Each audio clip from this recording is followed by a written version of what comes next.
Whiskey friends, far and wide, we are live. It is Tasty Tuesday. What's good, everybody? I'm Eric, your humble malt muser, beaming the signal from the second city, Chicago, Illinois, my current hometown. I am sipping on a classic, run-of-the-mill, average, decent, memory-filled Irish whiskey here. Tullymore Dew, because it is Irish Week here on the Malt Music Whiskey channel. And because of that, we are going to be talking an Irish whiskey tonight. We are going to crack open and taste an Irish whiskey tonight. Like, comment, subscribe if you've not done any of the three. I assume got a really nice chat going already. It is, wow, 9 people in already. I'm not going to keep you all waiting, as we always do when we start the show. I am going to say hello to the folks who have ponied up to the virtual bar here, who are hanging out, having a good time, so on and so forth. I tell you, this Tully, it goes down like water. First in the door tonight, Jupiter, Florida's in the house. Mr. Gerbic, what up, man? Here early with the Jameson Caskmate Stout in hand. Wow, that was at 5:30 Central. Okay, so you were here real early, bro. I'm assuming you ain't working today. East Texas, Daniel H. Tasty Irish Tuesday. Indeed, sir. That is exactly what's going on. And he's got a Glendalough Madeira finish in the glass. Man, all right. Good to see some folks sipping Irish. I myself, not Irish, but I have been there. And I do enjoy their whiskey. Aaron O'Brien, there you go. To the end of the time, right, man? All right, great to see you. Mista French, Duluth, Minnesota. What's up, man? Greetings, Tuesday tasters. I hear that is an Irish whiskey tasting going on this eve. Glad I came prepared with the mighty, probably Redbreast, 12 years old. Yes, you are right, sir. You have heard correctly, and you are in the right place for that. Rob MC is in the house. What's up, Rob? I have green blood running through my veins. Doctors, I should consider laying off whiskey. I replied to you, I'm Irish. Anybody know a good doctor? Dr. Tullamore, comes highly recommended, 5-star guy. Dr. Jameson, good dude as well. You can also speak to Dr. Middleton. There's a bunch of them. Take your pick, sir. All right, we got some good crosstalk going on here. Looks like Daniel H. Family name is McCabe. Okay, so definitely got some Irish folks in. First MC. First MC in the chat tonight. Yeah. True that. Mr. Gerbic, thanks for the reminder. So Gerbic's in the house. Yeah, okay, there he is. I already caught that. The whiskey cat's making a bunch of noise. What's going on with him? Yeah, definitely do, sir. And then some. Looking forward to learning a bit about Irish whiskey. You only have 4 at the moment. Green Spot, Writer's Cheers, Double Oak, Healing Black Pits. Okay, that's the very peated one, if I'm not mistaken. And Redbreast 12 Castering. Okay, well, there you go. Redbreast 12 Castering. Good talking about the season. Oh, well, thank you, sir. Yeah, ditto on that, man. I would put a big highlight through that one, sir. I completely agree with you. Yet to try Tyrconnell, but I've heard positive reviews about their malts. Good stuff. Donner Pass Whiskey out in Northern California is in the house. What's up, Donner? Almost St. Patrick's Day indeed. All right, what else we got going on? Working my way into Scotch. All right, so you've come to the right place, sir. Donner's working tonight, so we won't be hearing much from him, but we got a good playback for you, sir. Ontario, Canada's in the house. Peter White. What's up, buddy? Happy Tasty Tuesday, sir. Salt Army 1776. Hello. Welcome to the live stream. I'm not sure if I've met you before, but great to have you here. Quad Cities is in the house. Chris asks, what's up? How you doing, Chris? Happy Tasty Tuesday, sir. Yeah, you know. Figured I'd do something a little funny. Time for some Bushmills Red Bush. There you go. I have not had the Bushmills. I've had the black. I've not had the red. The Protestant was some would say. I'm a fan. I think Bushmills makes really good whiskey. I've heard a lot about their 16-year-old, even at 40%. From the suburbs of Hotlanta, Georgia, probably lamenting the coming loss of Freddie Freeman, it is IC86. Hello, sir. Great to see you. And beaming his signal from the desert, somewhere out in the Phoenix vicinity, the Sun Valley. It's Leo with some Redbreast small batch. Hello, sir. It's also the Irish guy, too. Los Angeles. It's Cohen. Greetings, Muser and the Mongrels. Cheers, buddy. Great to see you, sir. He's got some black rum. And everybody's drinking Irish tonight. What's that song? Just like James, I'll be drinking Irish tonight. I think that's an Against Me song. I'm using the punk rock, you know.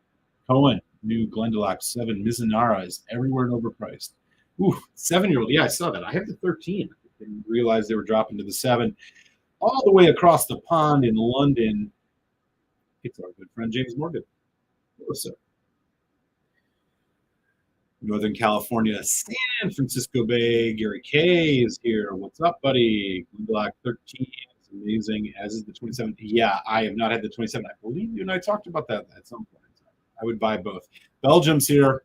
Whiskey Lovers Society. What's up, man? Stephen Connor's in the house. Nashville, how's it going, sir? Great. New York City, Jack the Pickled Hound. Cheers to you, man. Back at you. Dig out a Redbreast 12 and see if it's oxidized. Go for it, man. Man, hell of a chat. I agree. I've not had a ton of them, but I am not going to be in disagreement with you on that. Mike Olson from the A's. I saw that. Yeah, that was a big signing. Okay, y'all. We're going to lay out the show tonight.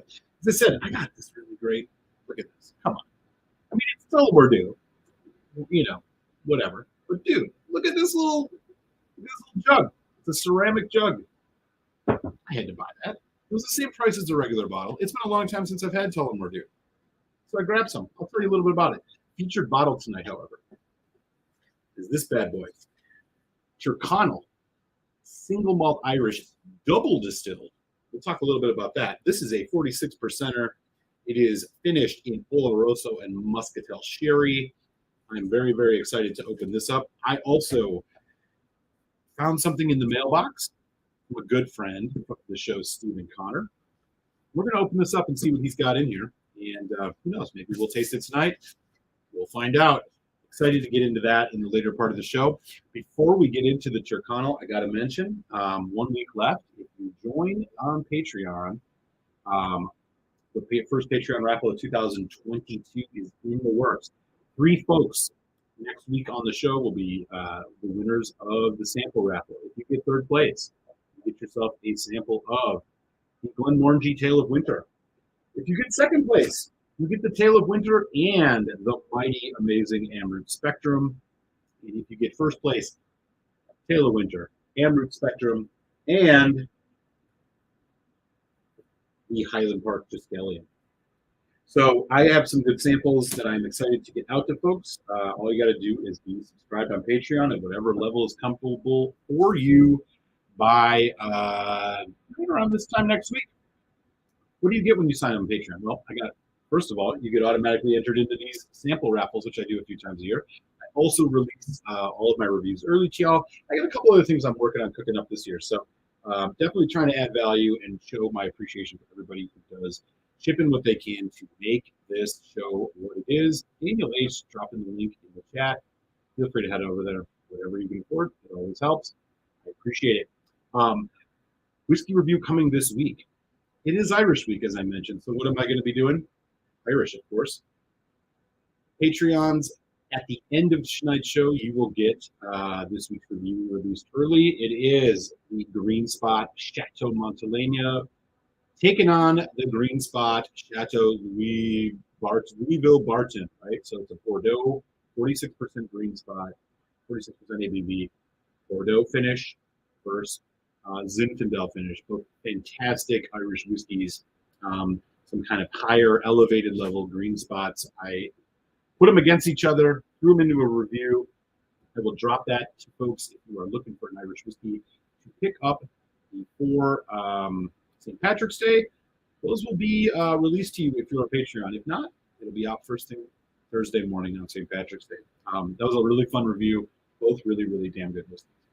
All right. So with all of that said, again, thank you for dropping the link in the chat. Let's get into tonight's program, shall we? I'm going to get this Tyrconnell in the glass. It's a 16-year-old, so we're going to give it a respect it deserves. And we're going to put this into, hey, it's in the whiskey can. We are going to put this in the glass and let it oxidize for a little bit.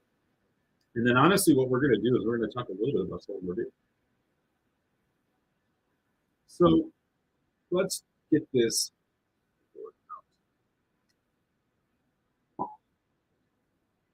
Ooh, this is interesting. So for those of you who are new to whiskey or to Irish whiskey in specific, don't knock those over, dude. You can say good. Irish whiskey is at its core. Irish whiskey is it's a whiskey that really was birthed out of rebellion. Rebellion against who, you might ask? Well, the usual suspects, our friends, the British. So way back in the whatever that was, early 1800s. Knock it off. Get down.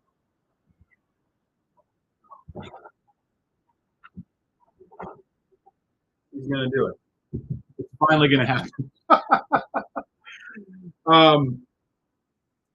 The British put a big tax on malted barley, or on malted barley, I should say, to basically fund their various war efforts back in the 1800s. So what did the Irish do? They started adding unmalted barley to their whiskey. Yeah, Irish whiskey. So one of the characteristics of most of it, particularly the pot still version, it has unmalted, and that gives it well, with the mix of the malted and unmalted barley, gives you kind of that characteristic style of Irish whiskey. Blah, blah, blah. Spice gives you a little bready note, gives you a little bit of that kind of fresh flavor, whatever you want to call it. The other thing that is pretty characteristic about a lot of Irish whiskey is the triple distillation. So, as the name states, it's distilled not once, not twice, but thrice. You do not find a lot of Scotch whiskeys that are triple distilled. The only ones you really see are Lowland whiskeys, because by and large, kind of similar in style to the Irish.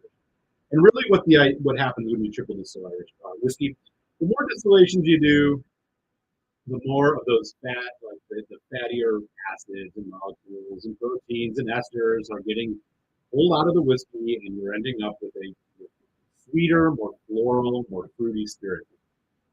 What's over there, dude? Man, he is just really trying to crack my style here.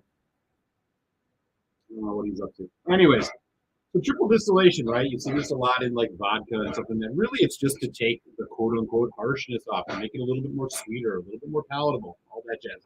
Irish whiskey, we're known for that.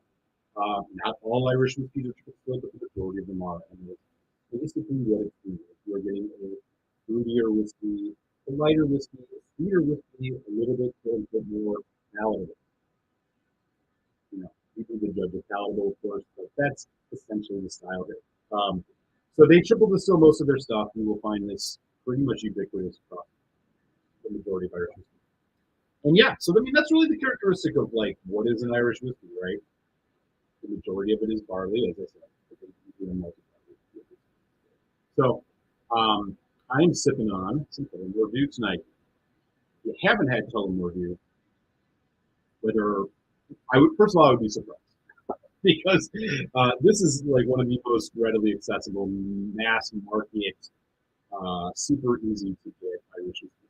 Bottle of this is around $20-$25.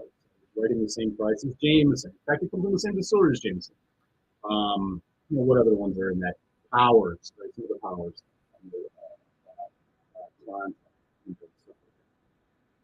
Essentially, this is a real run-of-the-mill whiskey.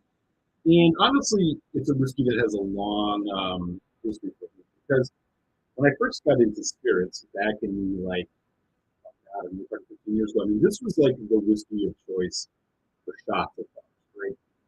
In Milwaukee, there is a part of the bar culture there. There's a thing called bar dice. You go into a bar, everybody gets a dice. You basically got to get down to the last person, from the place to and go to the jail. But basically, the winner has to buy everybody who plays shots. Right? So it's like a Yahtzee cup. You're shaking the dice, you roll them down, you play the game. Okay. Ultimately, that is what this is the shot that we got to do. Can folks hear me okay?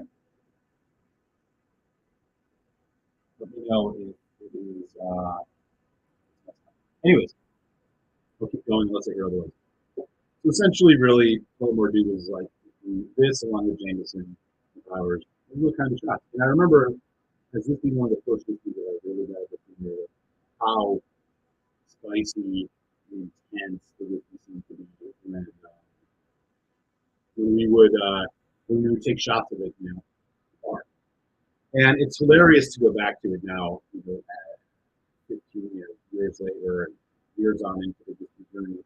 And you really see like how much of that to me now this is just a very smooth, light, easy drinking, whereas you wouldn't have been able to catch me dead drinking this out of a glass, that many years ago. So it's always been it's kind of interesting. It's an oldie whiskey for me that marks the space and time, and it really kind of shows the evolution of whiskey. This is the audio. One second. Let me see what I can.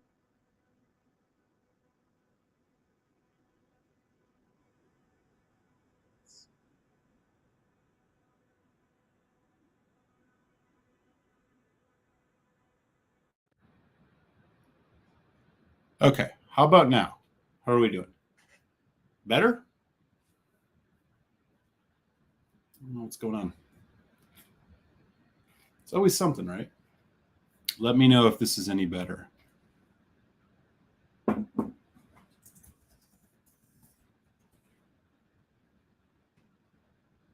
Much better sound. Okay, great. Okay, sorry about that, y'all. That's lame. So it goes. Okay, so I'm glad that we're back where we need to be. Again, I do apologize for that. I'm not sure it was. I hope it didn't ruin too much of what I was rambling on and on about. Good. Anyways, I was waxing poetically about Tullamore Dew, et cetera, et cetera. So that is what it is. So whatever you heard, you heard. Okay. So now that he says rehash. Yeah. Okay. All right. Good. Okay. So here we go. Now that we've kind of talked a little bit about what Irish whiskey is and what it isn't, for that matter, now is the time we're going to check out this Tyrconnell. So I've had this sitting here in the glass for a little bit of time. Here is the tube on this, and I'd love to hear in the chat if anybody has had Tyrconnell or in general Irish whiskeys that you reach for. So this is a 16 years old Irish whiskey. What are you doing over there, dude? Man, it's all about distractions tonight. Go. Something. It's a 16-year-old Tyrconnell. It is a single malt Irish. So we are looking at malted barley here. And it's finished in Oloroso and Moscatel wine. So I'm expecting this to be quite a smooth whiskey, or obviously not smooth, sweet. Here's what it's got to say. It takes its name from the spirit of the chestnut colt, which is what's sitting on here. The Tyrconnell decided only the winner's circle was the right place. His triumphant finish in 1876 inspires every bottle. Okay. So this is aged 16 years American white oak, ex-bourbon barrels before a victory lap in wine casks from Spain, and initially seasoned with Oloroso sherry, and later further enhanced by Moscatel wine. So there you go. That's the tail of the tape here. This is around a this is about an $80 bottle, I think, at the time. Full of sherry. So the interesting thing here is it's double distilled. So as I was telling you about Irish whiskey, the majority of it is triple distilled. This one is double. So I am definitely expecting a bit more earth tone. I'm expecting a bit more. I'm going to just put a little more over here. More earthiness, a bit of a heavier whiskey than the traditional Irish. But yeah, let me know in the chat. Anybody had this before? Let me know what your favorite Irish whiskeys are. This does not say anything about chill filtration or natural color, unfortunately. It's at 46%. I really would hope that this was not chill filtered. But if they don't tell you, they don't tell you. Let me just double check finally the neck here. Nope, just says single malt Irish whiskey. There's a little tag on here. Let's take a look at this. No, it's just more marketing stuff. Okay, anyway, one more time. Here's the bottle. It is likely that they have put some fake coloring in this, unfortunately. This is what it looks like. A nice, generous pour. Gary says he's got some Tyrconnells, but they're unopened. Yeah, I'm not sure if anybody else has had it. Very good 40%er. Uh-oh. Looks like things didn't work out so well for Peter White's pour. Okay. Anyways, so 16 years, Oloroso and Moscatel. We are looking at kind of dry fruit and then very kind of heavy, syrupy, sweet fruit. Moscatel tends to be on the sweeter side for sure. All right, here we go. On the nose.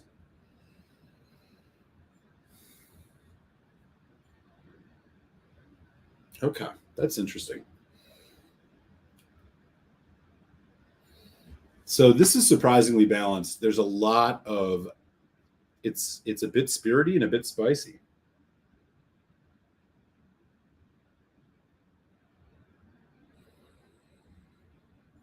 Hints of strawberry, a little bit of honey. So you're getting some of that fruit in the back. Spice and fruit is really what you're getting here. And honestly, just a pretty heavy malt note. It's malty. It's got a little bit of that oak charcoal note, which is definitely coming from those bourbon barrels that it said it was aged in. All in all, a relatively muted, balanced nose. Hints of vanilla, some types of spice. There's like, God, it's almost like a white winey a little bit. Nuts. Okay. Nose is fine. It's intriguing. I'm very curious about the double distillation nature of this. I'm expecting this to be a relatively heavy whiskey. Anyways, one more time. Here's the color. Tyrconnell, single malt, 16-year-old Oloroso Moscatel cask finish. Happy tasty Irish Tuesday to everybody. Let's give it a taste. Smudge.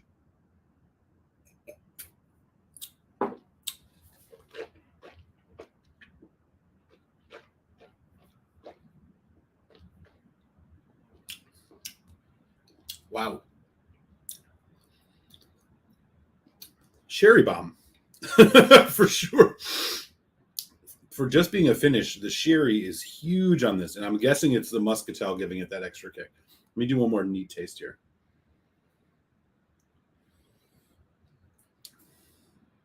God, it smells like a strawberry milkshake.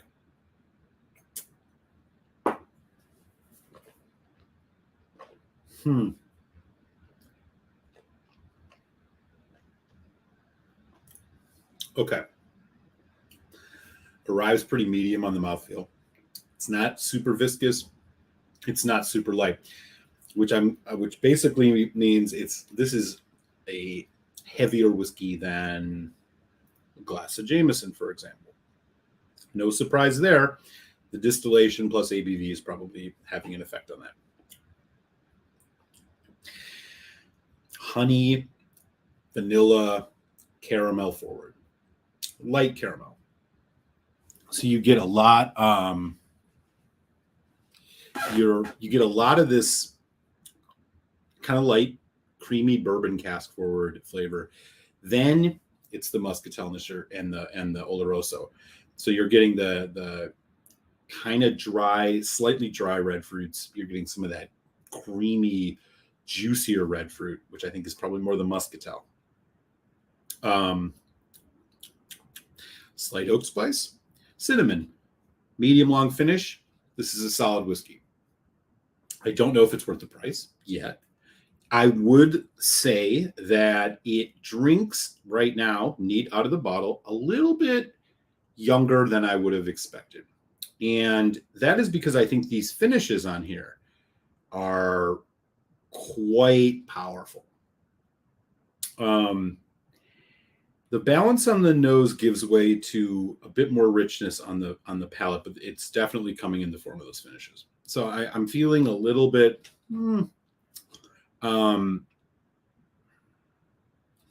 like if you've had a first fill bottle before in your life, this has got similar qualities. If you've had a first fill sherry. All right. But we need to give this a little bit of time. It's 16 years old, man. We can't be just judging it right off just 2 quick sips. It's only been sitting here for 10 minutes, right? Oh, man. The marriage of the Moscatel and Oloroso, I will admit off the bat, my knowledge about Moscatel is much less than it is about Oloroso, which is still not a lot. But I've had a lot of Oloroso scotches. And Irish, for that matter. What I think the Moscatel is giving this is a ripe grape kind of plum note. It's while Oloroso can tend to be a drier, spicier red fruit note, this Moscatel I think is giving a much more full flavor, rounded kind of juiciness.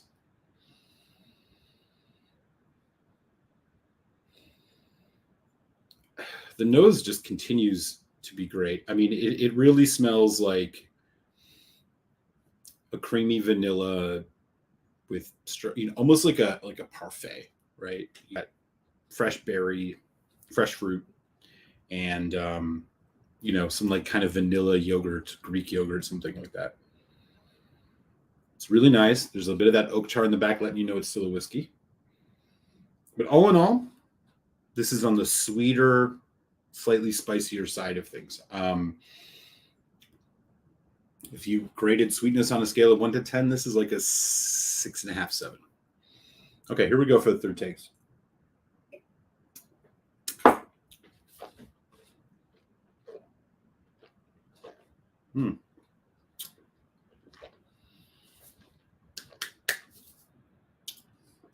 The more I drink this, the more I like it. The surge from those finishes that's coming through, while it's like drying, but at the same time you're getting these surges of sweetness and fruit. It's really quite nice. Development could go a little longer, but whatever. A lot of vanilla, a lot of honey. Drying on the finish. This ain't bad. This ain't bad at all. I'm not sure. Let me just do a quick gut check on the price on this. I mean, I do factor cost in a little bit, and I'll, of course, tell you what I think it would be for me with or without cost, but let me just... let me just put it this way. You got to like sherry if you're going to buy this. It's about $95. So that's like a $100 bottle. 16 years old. Okay. 46%. Unclear about the chill filtration and stuff, but let me pour a little bit more because I'll be honest. I'd like to take a taste straight out of with no oxidization at all, just to make sure I'm right about this.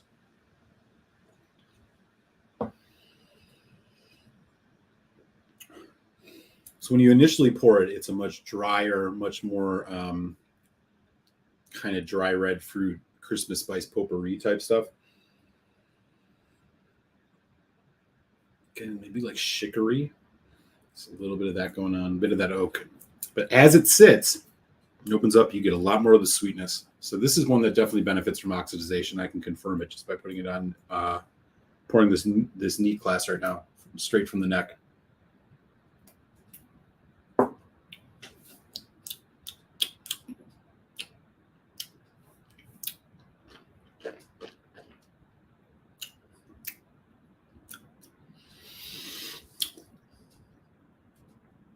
I really like how the spice hangs around. This is there's a drying finish, but you just have all this fresh fruit, kind of vanilla, again, like vanilla yogurt with, blueberries, raspberry, strawberry hanging around.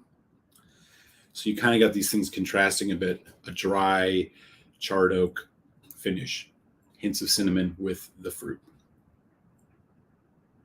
Okay. I think we've done as much as we're going to do here neat. Now it's time for the water test. Man, there's a lot happening here. I'm kind of impressed with this.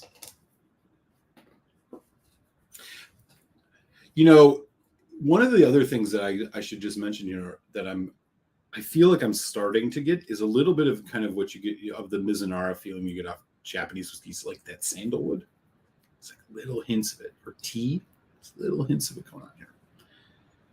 Healthy complexity happening here. It's getting better as I drink it. Here we go with water. Much fresher. Those fruit notes are popping now. Really popping.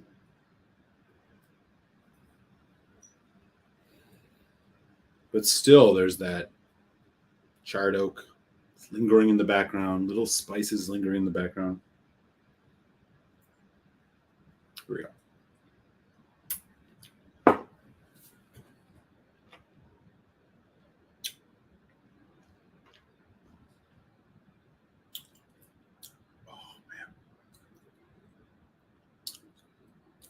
So the addition of water here takes a bit of the oak spice off and actually balances that dry finish.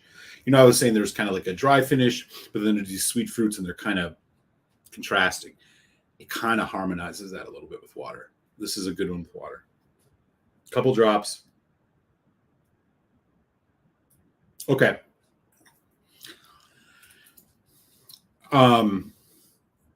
You might be paying a little bit much for this.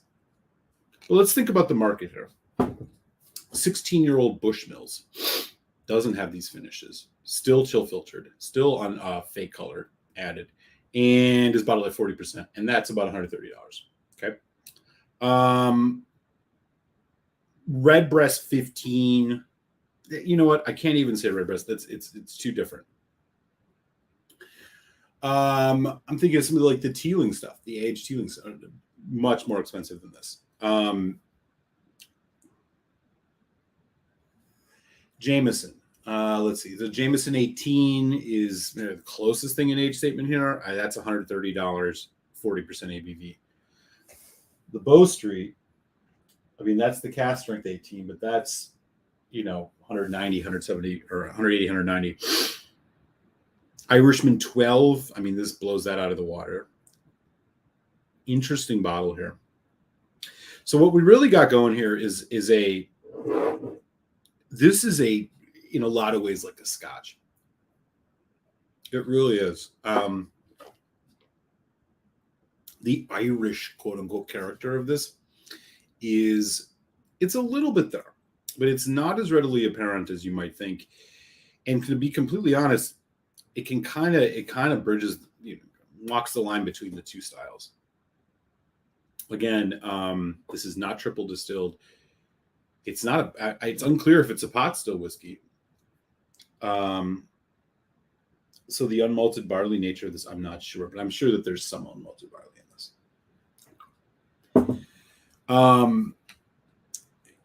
For an aged Irish, look, I don't necessarily think a lot of those 18-year-olds necessarily drink that well. I don't think they drink like a sophisticated 18 per se. I think this is the right price, $90. The finish is strong, but it's not taking away completely from an overall enjoyable experience. You do get some of the characteristic malt from this. I think this is a well put together, competent whiskey. If you like sherry, if you like heavy fruit notes, go for this. If you're willing to sacrifice, the pure Irish pot still style that you would get from something like a Redbreast, or a Green Spot, or a Yellow Spot for that matter,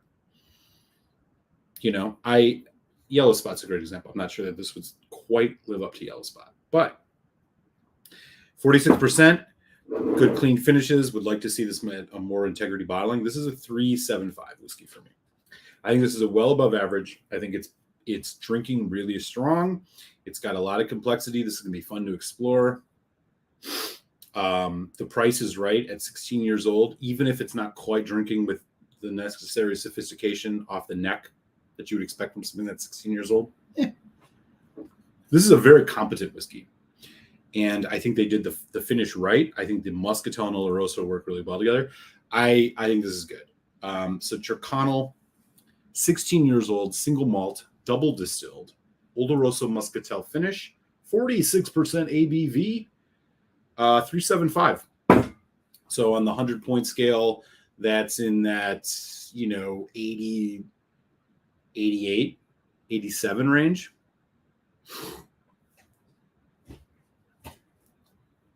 If I saw this on the shelf for under $100, would I buy it again? I would think about it. And that's, what else can you say, right? If the answer was yes, I'd give it a fucking 4.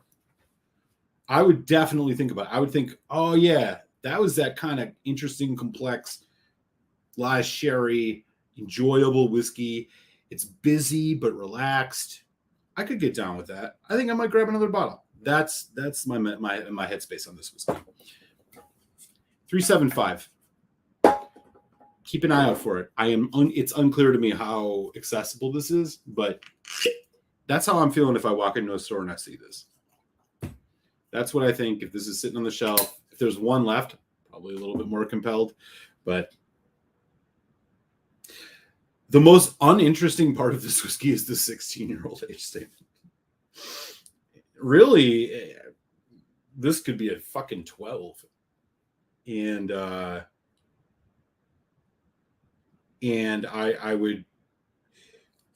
wouldn't be surprised, just because I think the finish is that good. I think they did a really good job with this. This is not a slouch whiskey. I would drink this over anything that I've had from Dingle right now. And Dingles are going for the same price at NAS prices because they're supposedly more craft. I had it, if you check out the review I did a few months ago of the Dingle Small Batch Irish Small Batch 5, I would take this over that in a heartbeat, and it wouldn't even be close. Very competent whiskey. It's definitely profiling the sherries well. It's not going to blow your mind, but it's going to, it's definitely going to you're going to enjoy it. So there we go. That's Tyrconnell 16, 3.75. Let me know in the chat. Has anyone had this before or seen this before, for that matter? That is the other thing. I don't know how exclusive this whiskey is or not. We got 20 folks in, which is rad. What's up, y'all?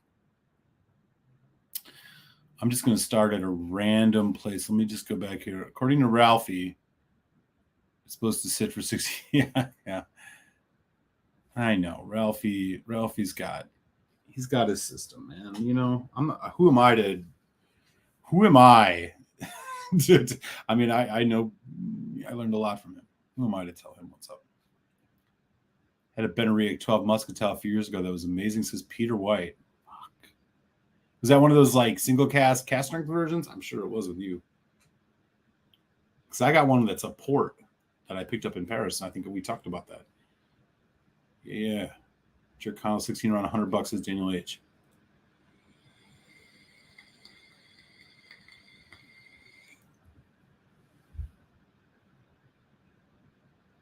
Yeah, Gary, you said it, man. Hey, Daniel, I've had some Ben Nevis Indies from the UK this week. Dude, Cohen's shopping. Cohen's always be getting bothered. Cohen sent me an email. A tricky email. He said in it, he's like, yeah. So I picked up the Blue Spot in the new Springbank Catherine, and then I got a George T steak for $19, and I was like, what? And I go back, and he sends me a picture. He got a George T Steaks fucking shirt. Too funny. Peter White, reasonably priced for a Cooley. Yeah, I agree. I'm not. Is this one? Yeah, this one is out of Cooley. I guarantee. Yeah, Kilbaggan Cooley. Yeah. Mike Myers is in the house. What's up, buddy? Happy Tasty Irish Tuesday. Yeah, I think so too, man. I think so too. Cheers, Greg. Yeah, I'll be really curious to hear what you think, man. Either whenever you open it, just email me at malt.muser. I'll be curious to hear what you think. A lot of this, it's appreciate it, man. Yeah, I mean, I try it, right? I'm not gonna. It doesn't suck. It doesn't suck. This is a non-suck whiskey. Oh yeah, I know, right? We might have to do that. Yeah, that's what I'm thinking, man. With double distillation like this, right? I just assume it's going to move. I don't know. All right. I mean, this is a majority bourbon cask bottle with a pretty substantial finish, which I'm going to guess for first fill Oloroso. It doesn't say and Moscatel. So here's what it says: regular. Okay. The ex-bourbon barrels before a victory lap in wine casks from the Andalusia region of southern Spain, which were initially seasoned, so it was seasoned with Oloroso sherry and later further enhanced by Moscatel wine. So it doesn't say how long. It doesn't say, So here are the tasting notes they had. Resulting whiskey has a unique sweetness and roundness to its flavor. I agree. Honeysuckle, champagne, and jasmine notes with a nutty caramelized taste. Okay, I can sort of get that. And I got the honey. Precedes a warm and dry finish with hints of grapefruit. I didn't get grapefruit at all. Whatever. Oh, you've had the 16 bourbon cask. Okay.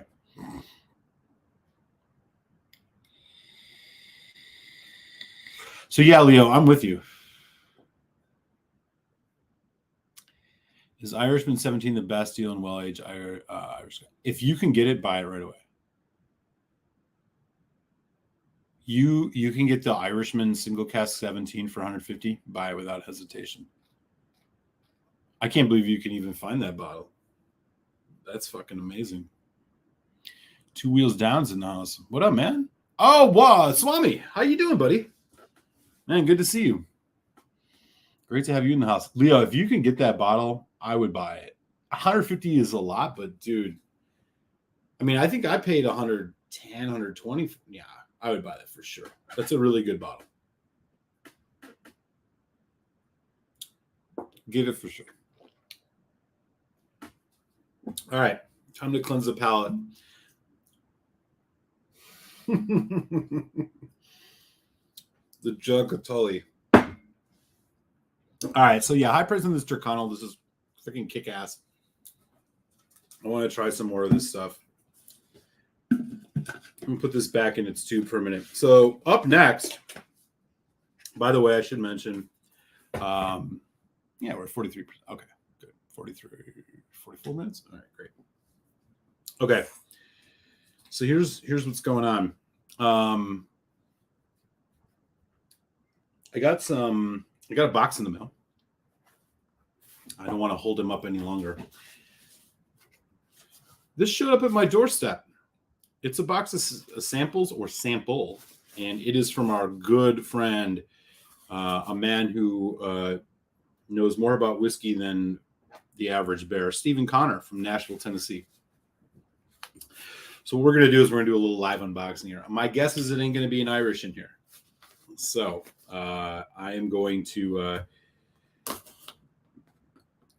we'll see. We'll drop the Irish thing for a while and try something tonight. If not, we'll taste it next week. But let's at least see what the very generous Stephen Connor has made show up my way here. Oh,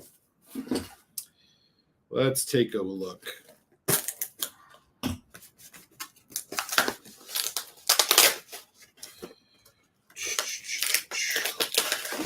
Again, Stephen, thank you so much for the samples.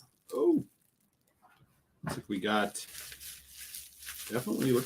one or two in here, man. Thank you, man. I think I know what one of these is going to be based on the conversation we had. Immaculate packing job. Would you expect anything less from Stephen Connor? I wouldn't. And we got two samples in here. Oh, shit. Dude, what am I supposed to do with this? This guy. So, Stephen Connor is going to bring the thunder, right? So here's what he sent to me. Los Angeles folks, James Chang, I saw you in the house. Cohen. First one here is fucking Springbank 22 Sovereign K&L pick 52.5%. Man. And then if that's not enough, the second sample here, Lefroy, 22 years old.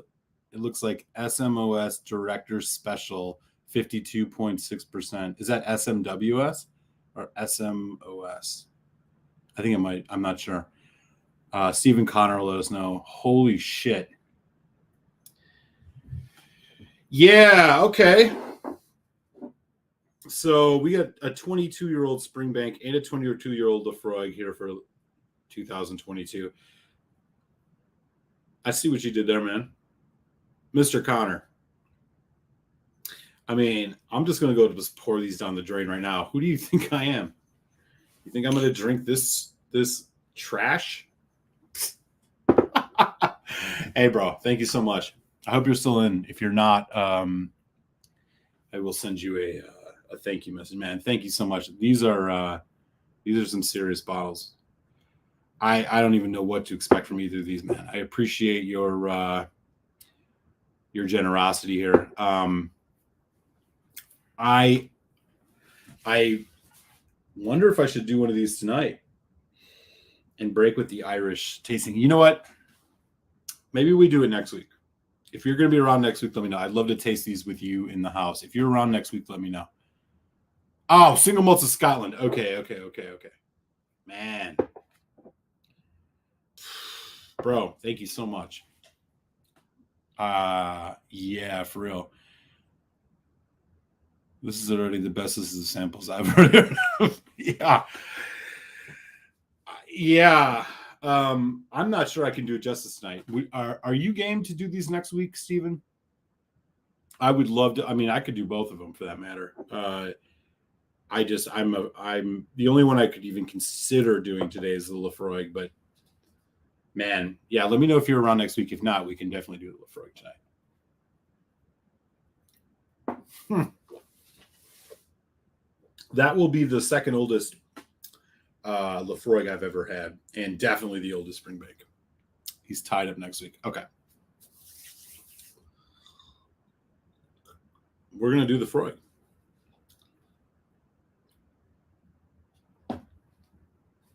Okay. Let me get a clean Glencairn. I didn't have enough good Glencairns out for this. We were going to get a new Glencairn.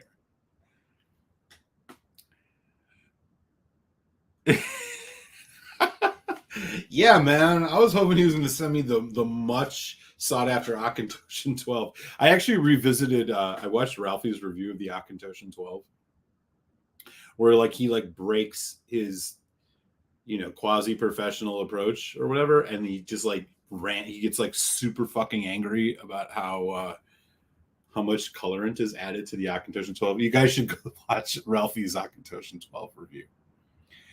All right, Mr. Connor. Let me get a clean glass. I will be right back, and I'll taste this Lefroy.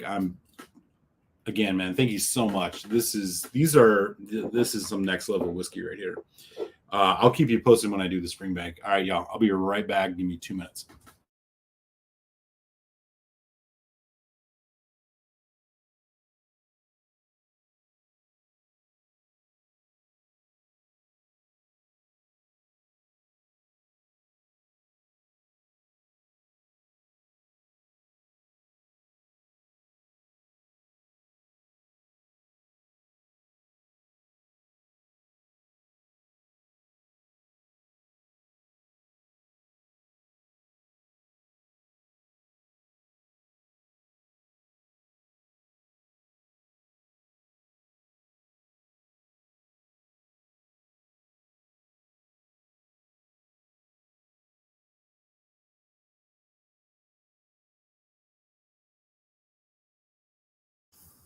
All right.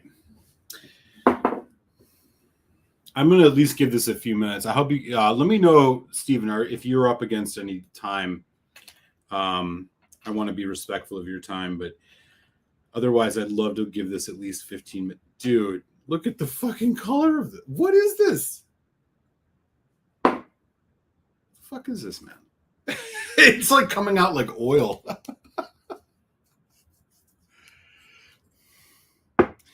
All right. I'm just going to let that get a little bit of oxygen. We got 23 folks in. How's everybody doing? Yeah, I can't wait. I can smell it already.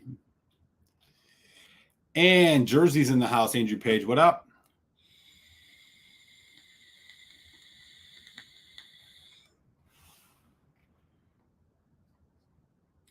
Yeah. All right. I want to show the respect to the OG Stephen Connor here and give this it's at least 15 minutes to open up. I have never I'm just gonna say right now. Stay tuned. I've never seen a Lafroig this dark ever.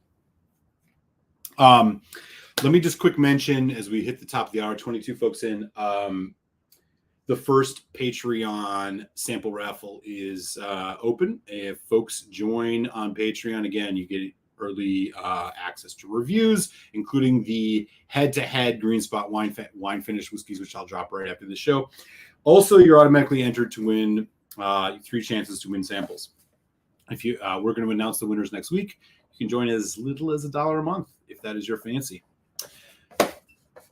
Third place gets a sample of the Glenmorangie Tale of Winter. Second place, sample of that and the rare, delicious Amroot Spectrum 004 from this year. And if you get first place, you get these 2, plus the Highland Park Triskelion 3 Master Distiller crafted whiskeys. So I got a couple great samples.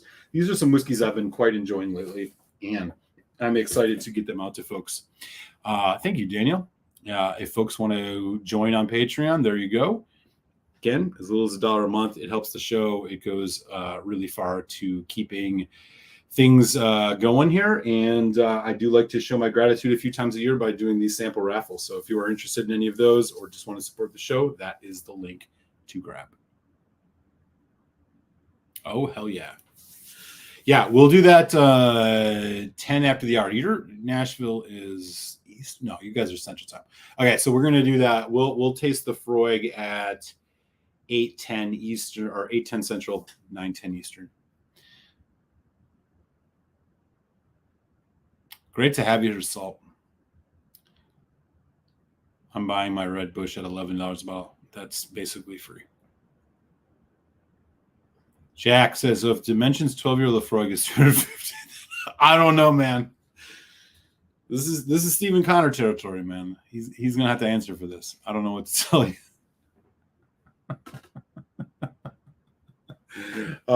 In the meantime, let me just neutralize my palate a little bit. I'm going back to Mr. Jug here. My glug jug of Tullamore Dew ceramic. How cool is this? They were selling this for $22.99 at Binny's here in Chicago. It's the same price as the regular bottle. I had to. I mean, look at it. Think of all the cheap whiskey I can put in this. It's going to be fantastic. All right. We're going to bring this palette down to... we're going to bring this palette down to level here. And we got 22 folks in. What's up, y'all?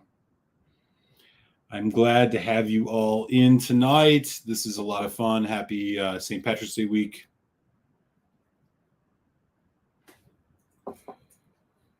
One second. I hope I'm not running it. I'm hoping that the audio is still working well for everybody.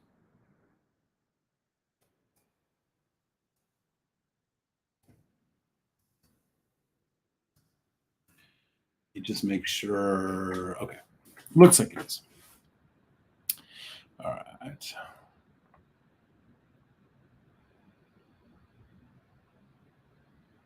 Oh, you're right. What am I doing?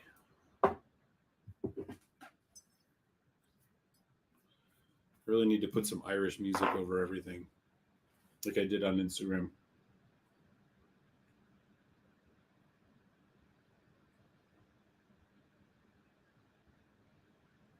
Mmm. Delicious. I don't want this show to become the show where I drink an entire bottle of Tullamore Dew out of a ceramic jug. But here we are. I'm feeling as though it is a little bit like that.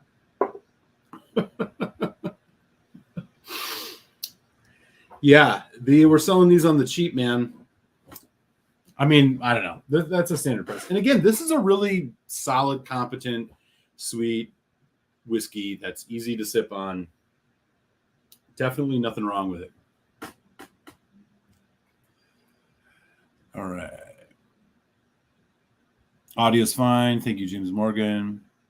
Waiting impatiently for 2 bottles of 29, 30, and 31-year-old Lefroy, all bottled by Thompson Brothers, due in May. Gary K. What are you doing, man? Oh, man. French. Cheers, buddy. Thank you for the $5 super chat. Yeah, appreciate you, man. Thank you for tossing it in, bro. That's grad. Yeah, man. I'm a Yankee, dude. Look. I got a Sox hat on. I don't know nothing about the South. Although there are hillbillies here too, man. I will admit.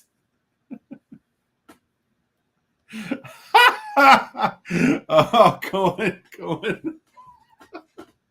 Yeah, this is jug strength, man. This is jug strength. Oh man, Daniel, thank you, brother. Appreciate you. Oh yeah, super chat. Thank you, man. I appreciate it. That's very, very generous of you. Salt's heading out, man. Great to have you in, brother. Thank you for hanging out.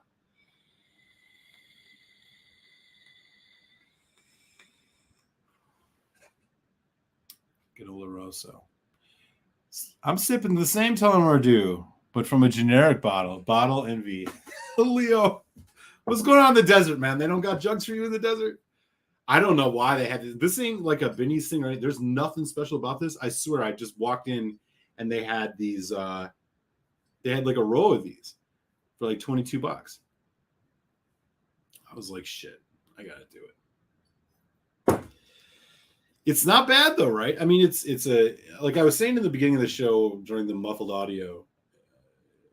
This is one of those whiskeys that we used to do shots of at the bar. You know, in Milwaukee, we played bar dice. You end up doing rounds of shots with people. This is what people picked. You know, this is what you threw down. And I remember thinking in my younger days how spicy this was. And now here I am revisiting it. I swear I haven't had a Tullamore Dew in a decade. Here I'm revisiting it, and it's like, yeah, it's watery, it's sweet. Where back then I would have been like, yeah, you know, palatable, but kind of harsh. It's amazing how it all changes. There is a bit of a green herbal note to this. Yeah. It is what it is. It ain't bad, is what I'm saying. Hey, man. Maybe you migrated up to Canada from Mississippi. I don't know. I don't know how many whites, Peter Whites, they got down in Mississippi, bro. What else is going on? That jug is perfect for parties full of non-drinking. Leo, you speak truth, man. Yes, it is. Yeah, I mean, it's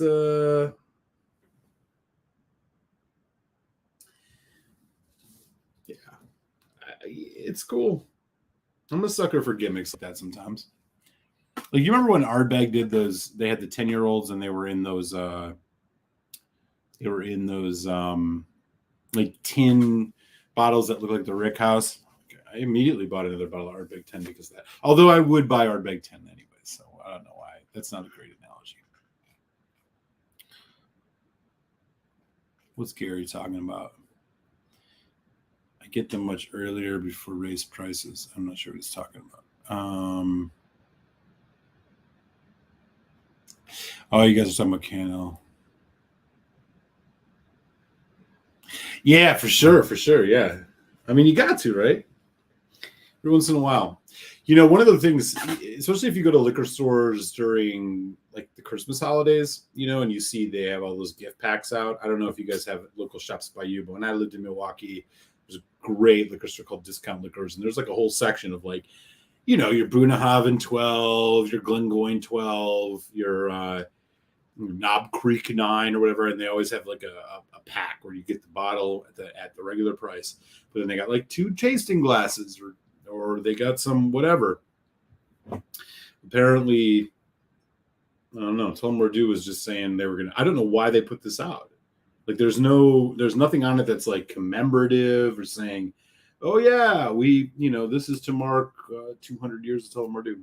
It's literally just a fucking ceramic jug. I don't know. I see those mini Ardbeg warehouses a lot. Whiskey tubers. Yeah, those seem to be somewhat easy to get. There's also like there's 2 other ones I see a lot these days. There's like this really strange Glenmorangie 10 that comes in this kind of like webbed. They call it like the giraffe bottling. I don't quite understand it, but it comes in this like tin with like a bunch of webbed opening in it. I don't know. It's weird. I see that a lot here. And then the one Andrew Page is mentioning here. Yeah, I don't like the Anno really either. It tastes like Diet Ardbeg. Anno is to Ardbeg as Coldplay is to Radiohead. It's like the diet kind of just boring version. Telex would kill me. Telex loves Anno. But yeah, I've seen the barbecue smoker Ardbeg Anno too, and I don't quite get it. Who we got here? Parvival. I'm so drunk tonight, I'll shave my head. Okay. I mean, don't do that unless you really want to. Oh, it's a charity thing. Okay. I mean, I didn't look at it too intensely, so that's helpful to know. I have one of those Ardbeg warehouse things, by the way. You can hardly see it, but it is back there. Those were pretty cool. And I can't imagine cheap. It was tin, and it wasn't like a box or anything. You think they would have just done a box. It's Ardbeg. All right, a few more minutes, and we're going to get into this Lefroy, which again looks like a goddamn. It looks like a heavily aged bourbon or a Glendronach Allardyce. I don't know what to say about it. We're going to taste it. And we got 17 folks in, so which is great. Quinta Rubin is in a green tin like the 10. Okay, yeah. Yeah, the Ardbeg I know is the second whiskey I ever reviewed, and I think I'm not sure it was supposed to be the way it tastes. I mean, I let me rephrase that. I think it's supposed to be a legitimate whiskey. It was like the first thing they added to their core range in over 10 years. It has, I think it's like there's a white oak, a European oak in it that's not in others or something. But it just, I just found it to be kind of weak and lacking. The finish especially. And I'm not sure what they were going for with it. I think they were trying to make it like, Oogie or Corey, just a little bit of a different style. Whereas now you see like the Wee Beastie or whatever, which is a much better version of Lefroy Select. I'm not sure. It is not immediately clear to me what they were going for, but people apparently like it. But I have seen, in contrast to everything else, prices on the Anno are like have maintained and if not went down.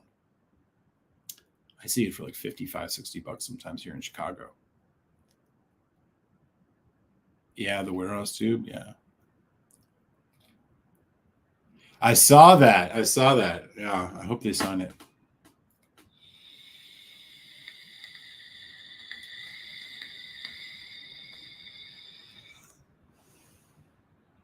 All right. Okay.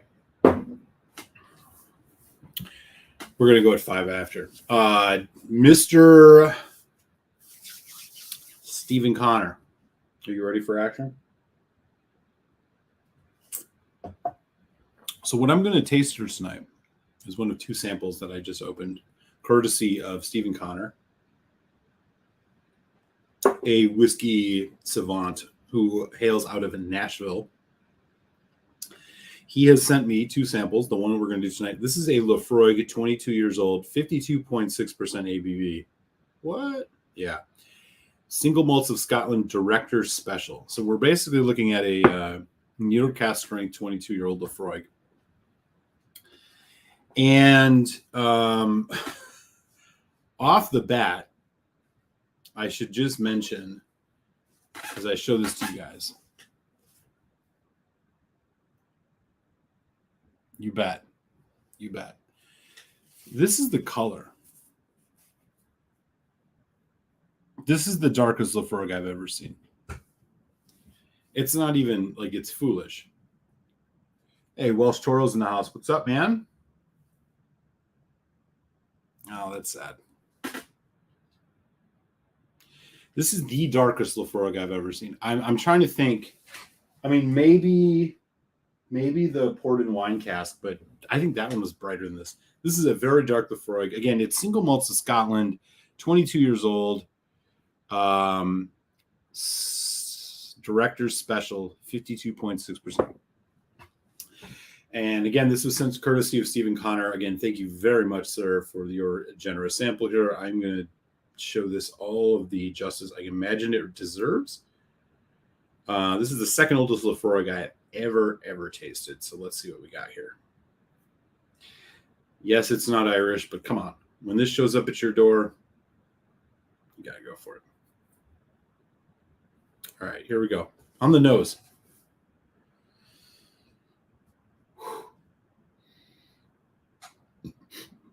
Sherry.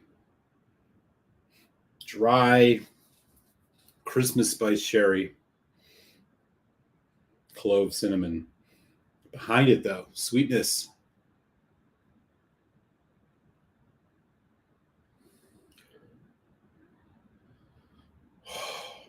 The nose on this, if I was going to compare it to anything that I've had from Lafroig, it is like the PX Cartus of this year. You have the medicinal iodine, classic Lafroig peat smoke. It is there. It is assertive, but it's well balanced with a meaty, spicy sherry. The more I nose it, the sweeter it gets.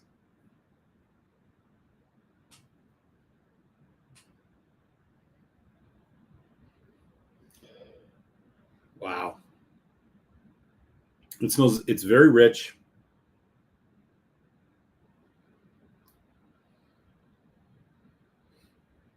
Vanilla coming through. I'm guessing that this is not a like full sherry maturation. There's definitely had to have been some bourbon cask in this because there's a lot of vanilla and a little bit of that oak char, which is characteristic, I think, of bourbon cask. But wow, it's so interesting how much this is transforming in the glass. So, I mean, even in that first nose, when I said it was more Christmas spice, it is becoming a sweeter, more strawberry PX forward almost. Again, I don't know what this is aged in. I'm guessing it. I mean, there's definitely sherry. The legs on this I can't even show you. I mean, it's stupid.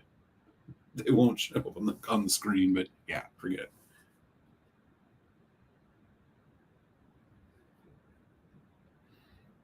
Sherry and peat.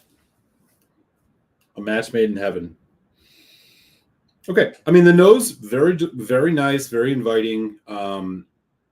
Again, I'm mostly picking up things in the sweet, savory spectrum of things. I'm guessing it's Oloroso. There could be PX, but I don't know. Okay. So again, 22 years old, 52.6%. Lafroig. Here we go.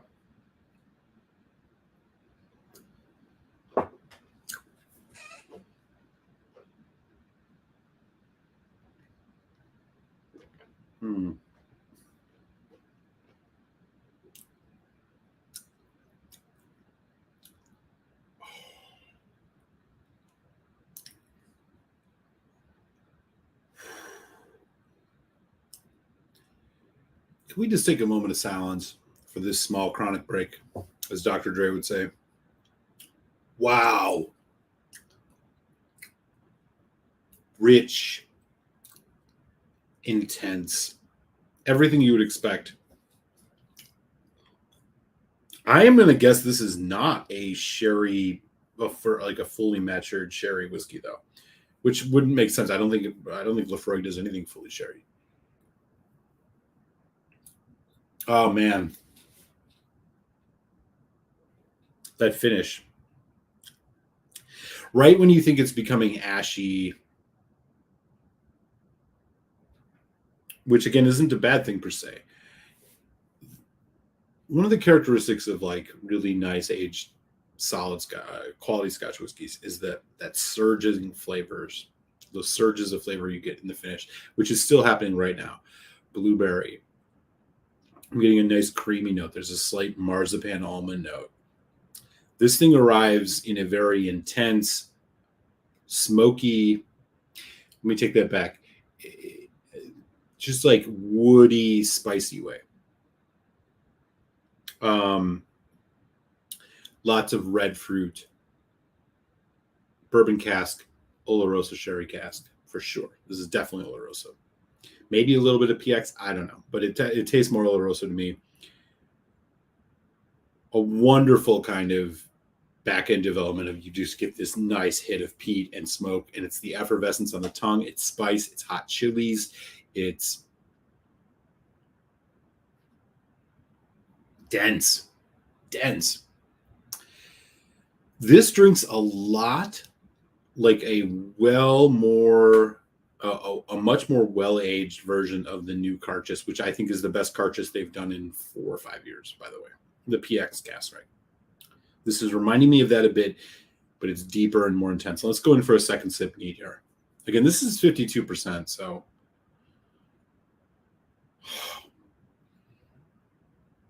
it's just an incredible nose. Red grape. Raisin. Slight raisins, like fig. Christmas spices.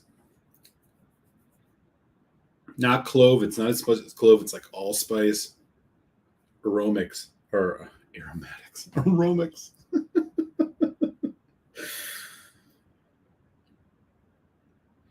Shit.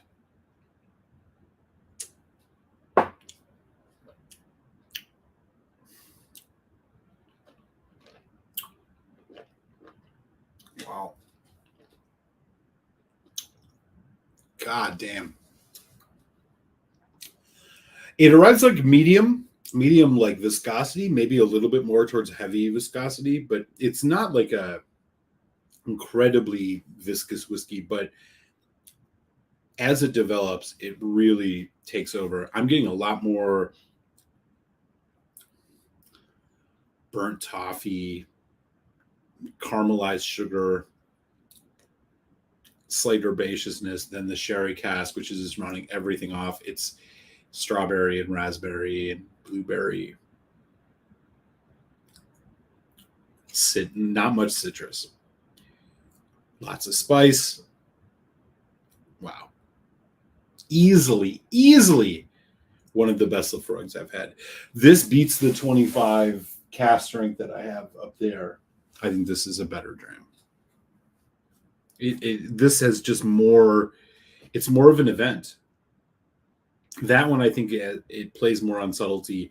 This one is a much more upfront and abrasive, but the subtlety is there in the background and you can pick it apart. And we're going to do that right now with a little bit of water. Again, this is 52.6% ABV, 22 years old, independent bottled Lefroy.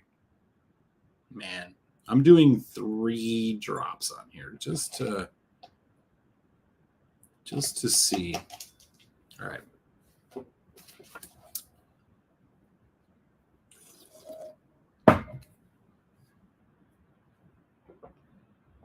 Yeah, the Carchus PX is fantastic, man. Oh, it's sherry, but this is full sherry. Huh. Did you pick up a lot of these kind of bourbon, like, characteristic bourbon cask things I'm getting here is like the caramel and that brown sugar, that kind of caramelized sugar note, and the oak char. My palate might not be fully where it's at right now, but I'm wondering if you picked up a similar thing. I guess I would say is if you didn't tell me, I wouldn't know. I would definitely know there's sherry, but I wouldn't have guessed full.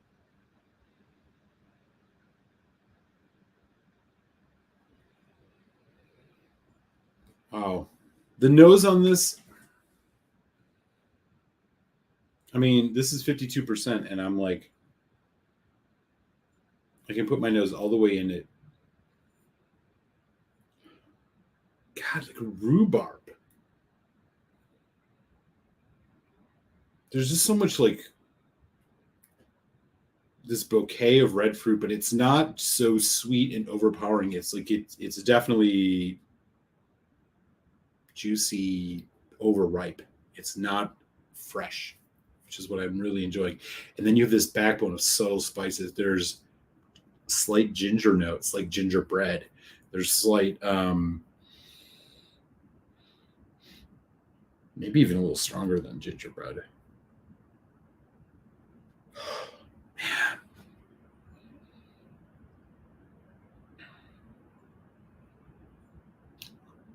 Clove, nutmeg. I mean, mulled wine. Meat. I mean, it's slightly meaty, but this is not a like barbecue whiskey. I don't get a ton of that barbecue thing going on. All right, here we are with water.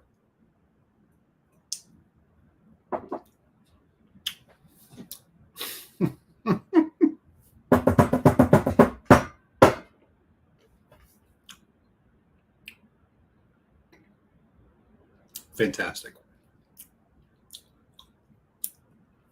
Extended development.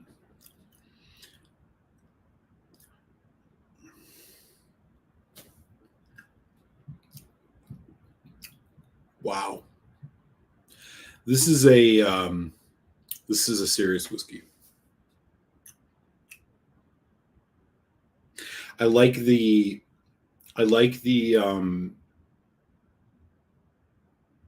balance that it maintains. Again, I think he said it was all sherry, which is weird, but the balance between the flavors is really, really nice here. Bringing that ABV down, you get a little bit more fruit, extended development, extended finish. The finish is, the peat plays so well the entire time, even more so on the finish here. You do have a bit of that earthiness. Again, the medicinal note, slight mint, juicy, very solid whiskey. Thank you, man. This is delicious. No fan of Laphroaig would ever avert their eyes at a bottle of this. I'd be curious, just for context sake, like what a bottle of this costs. If you know, quite delicious. I mean, it's right up there. Welsh Toro says Signet's not worth it. Just get the regular Spey and choose some. I like the Signet quite a bit, but maybe you're right. I've never done that. The new Macallan. And I am not a Macallan fanboy, as you guys know. I don't know how many. I'm not even sure if I've reviewed a couple Macallans, maybe just the edition ones. But that new Macallan Harmony cacao one is really quite good. I had a sample of it a few weeks ago. That was tasty. Like well put together. It is pretty tasty. I like it. I mean, I just wouldn't overpay. Man, what a delicious Laphroaig.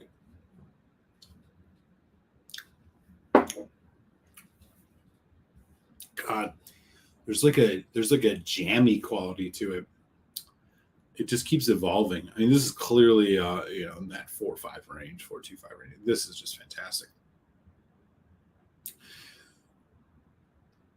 I really do enjoy sherry finished or sherry matured peated whiskey, just because I think that when done right, and I think a classic example of this in some cases is the Lagavulin Distillers Edition, relatively affordable version where you get the PX finish, where you can really at least get yourself acclimated to a sherry peat whiskey. from Isla, and like obviously Ardbeg Ugadal, but the sherry is pretty low on that. But this is a nice, dirty, just in your face Laphroaig. I love it. Yeah. Thank you so much for this sample, Stephen Connor, man. Appreciate you. I did save about half of it because I'm going to enjoy this again at some point. But yeah, y'all. I mean, if you can afford it and you love Laphroaig, boy, this is up there, man. I can't immediately tell you a Laphroaig I think is tops this. The most comparable I think is the PX Carchus of this year. But that's not. I mean, it's in the same. It's playing on the same field.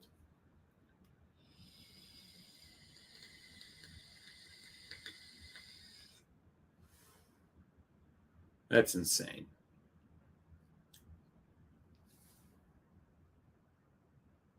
It's good. Did you drink it? No shame in that game, man. It's good.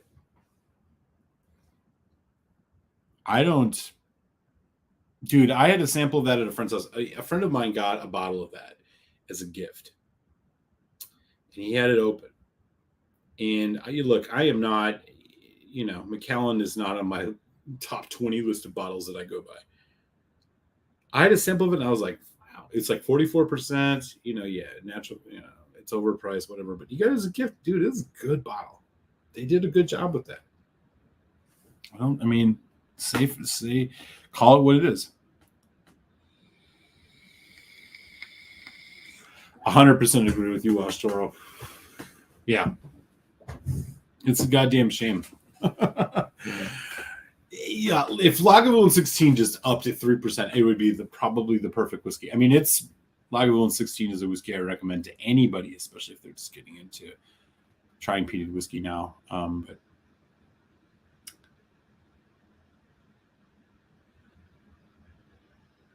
dude, yeah, that was I think my first whiskey of the year when I first started doing reviews back in, was that 19, 18? Dude, Redbreast 12 cask strength, still to this day, value-wise, quality-wise, best whiskeys you can ever get. You can get your hands on. Right. That's the thing.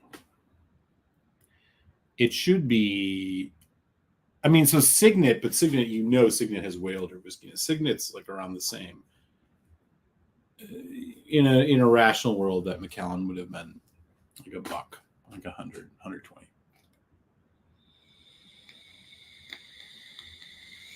Okay. I'm going to, I don't know how I drink anything after this.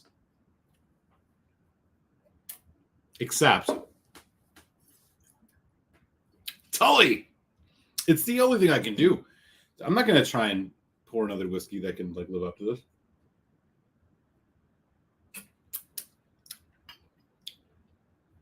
So we'll chug some Tully.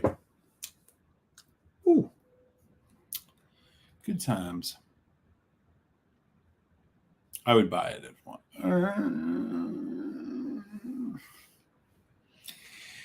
Here's what I'll say about it, man. It is not your typical NAS. From Macallan. It's good. Picked up the blue spot this weekend, says Michael Besley. And Michael is here from Maryland. I remember. Dude, yeah. Nice, man. That's a good price.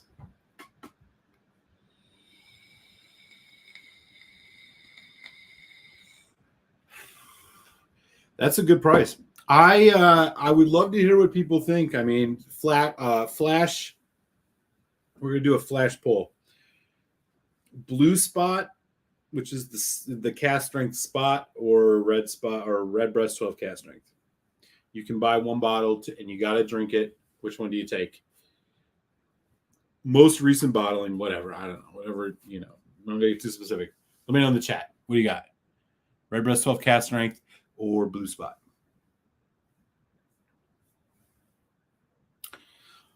Woo-wee. Man, that Lefroy was good.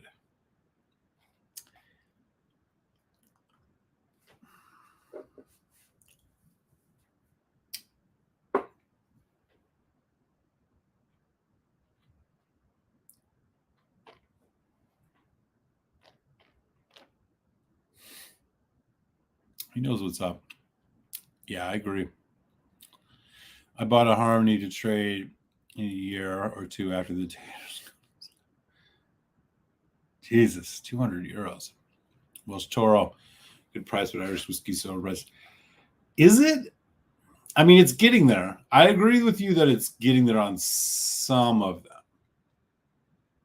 But I mean, you can still get Redbreast 12 cask strength for like 60, 70 USD, which I imagine over by you is what, 45 pounds? I mean, that is just killer stuff. Here we go. I'll hold my vote till I try the Blue Spot. If it's the most recent bottling of Redbreast 12 cask strength, then I'd say Blue Spot. Redbreast 12 cask strength by a hair over Blue Spot. I haven't had the Blue Spots with Redbreast 12 cask strength. I go with the 7 Blue Spot. Rob. Never had either. Redbreast 12 cask strength. Buy Redbreast 12 cask strength. Just do it. It's the best Irish whiskey. I think you'll probably find. Nice. Very nice. Cool, y'all. We got 23 folks in, and we are, where are we at? Man, we're an hour and a half in. Okay. Wow, damn. I mean, your bourbon prices are kind of crazy there, too. I mean, I get it, right? So Irish is an import, right? But, man, Irish whiskey here is, I mean, I guess I would say modestly priced. Come on up, Lisa. Come hang out. I know you want it up, so 30 to 40%. Oh, Rob's in PA. Where are you at in PA, man? I lived in Philly for 2 years. I don't know if we caught each other on live streams then, but where are you at in PA?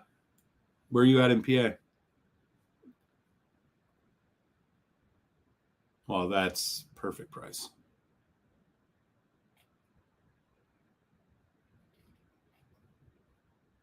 Yeah, nice. All right.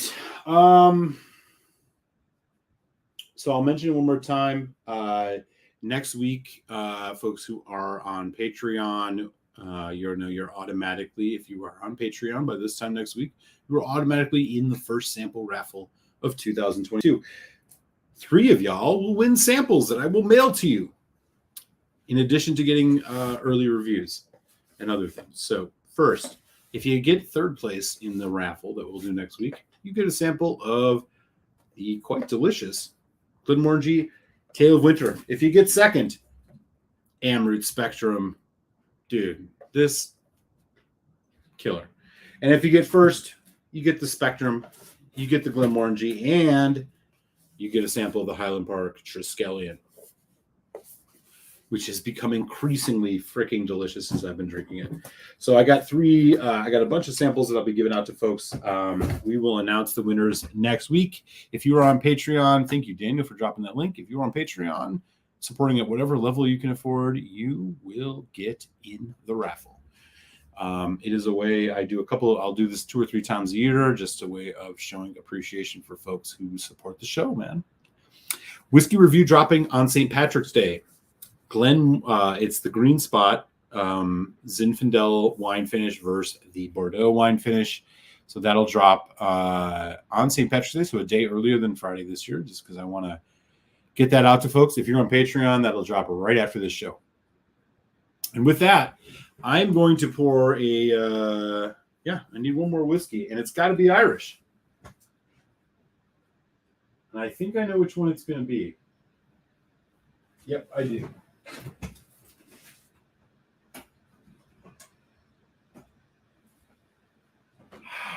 I'm going to go back to what I hear is a now discontinued, sadly, whiskey. It's now a 7-year. If you can still find this, buy it without hesitation. I have a review of it. This is the Glendalough, 13 years old, Mizunara cask finish. This was my runner-up for Irish Whiskey of the Year. Or was it my winner? No. It wasn't the winner. No, wait. Was it? No, it was close. It was my runner-up. Mostly just because it's got this Japanese style to it. This stuff is goddamn killer. I have heard that they're no longer making it, and that really, if you want to get your hands on a Mizunara aged Glendalough, you got to go for this 27-year-old, which Gary K, if he's here, can tell you all about. It's an expensive bottle. But they also now have a 7-year out of the Glendalough. This is I guess, let me just remember where they're out of. I think they're Cooley as well, if I'm not mistaken. Let me double check. I don't know. But it is an Irish whiskey. It is made in Ireland, etc., etc. It's freaking gold. If you want to know what Mizunara oak really tastes like, I think this is one of the best expressions you can get, and it ain't even Japanese.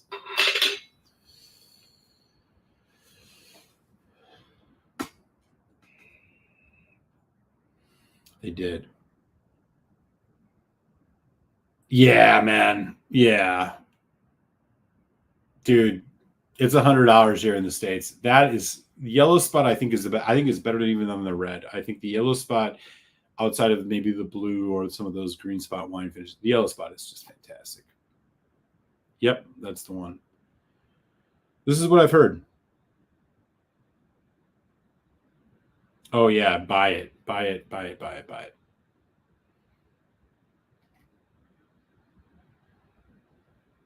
Yeah, apparently there's a 7-year, but that's it. IC86. Cheers, man. Great to see you. This, again, it has the lighter style of a triple distilled Irish, but my God, the Mizunara oak on here is just so delicious.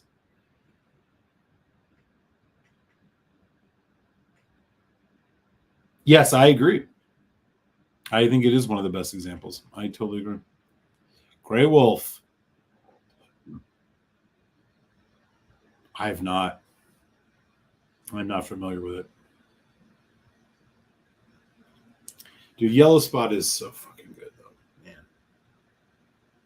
Classically good whiskey. Michael Besley out in Maryland. Gary K will tell you. This one was around 100. I have held back because of that 17 as well. I thought it was 27. Well, there might be another 27 too. Gary knows.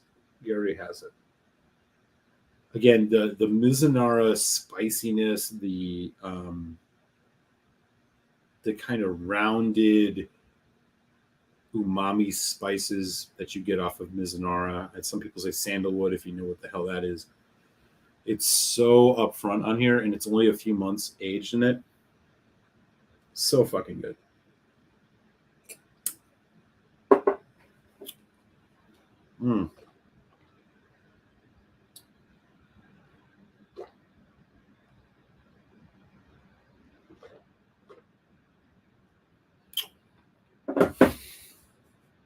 Oh man, it's so delicious.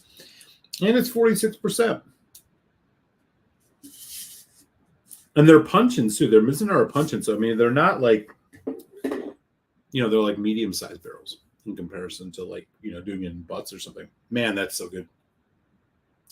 Perfect combination of spice, sweetness, slight florals, just effervescent, just great, easy drinking, but a very unique flavor. You really can't go wrong with this stuff. I just opened to pour something new. Wemyss Peach Shimani. I was going to say, is it a beer? Holy shit. $44. Dude, let us know. Black Hole is 17 for $2.80. It's not too bad. Yamazaki 12 has a great Mizunara Oh, wow. I have not seen that in the States. Do it. Do it. And what a fantastic whiskey this is. This, had I known this was going to go discontinued, I would have bought more than one. It's that good.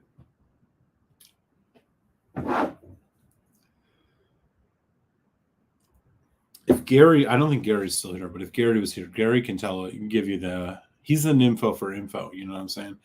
So he can tell you if that 17 Mizunara is worth the high price tag.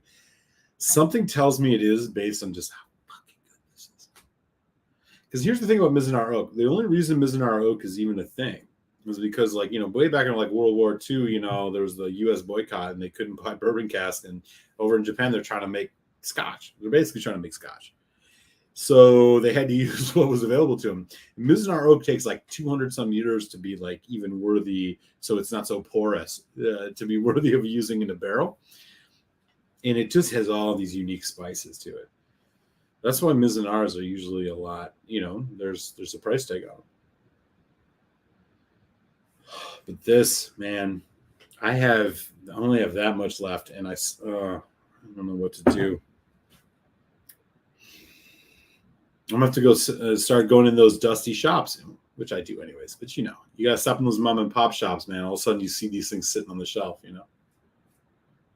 And this is good whiskey. All right.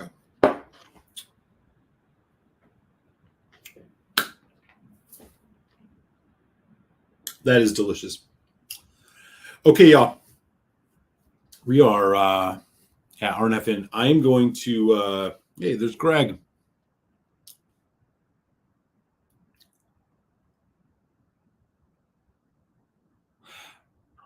I have not had batch 3. I've had batch 2 and I've had batch 4.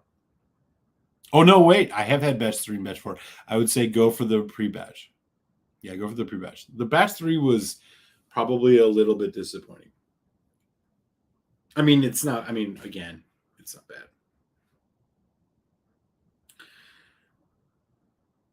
It depends what you're paying for it, but I mean, yeah. I have the batch 3. I think I have oh no, that's batch 4, which is really good. I mean, you're not going to go wrong with any of those, man. I think you're probably right. Maybe we got to go halvesies on a bottle.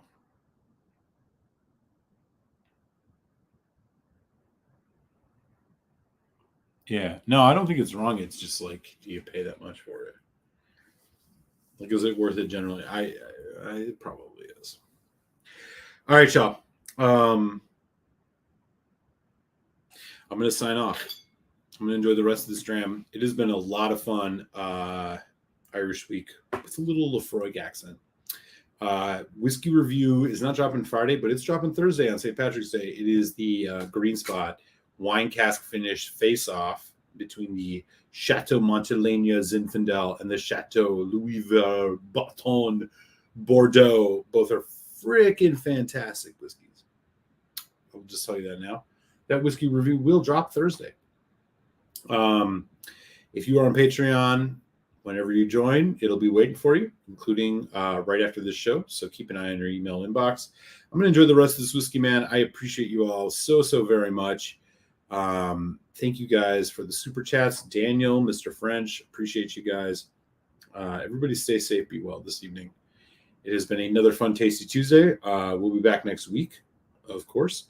And everybody, until then, stay safe, be well, avoid the COVID, show your solidarity for the struggling people in Ukraine. And I will raise a glass to you all. Much love. Sláinte, y'all.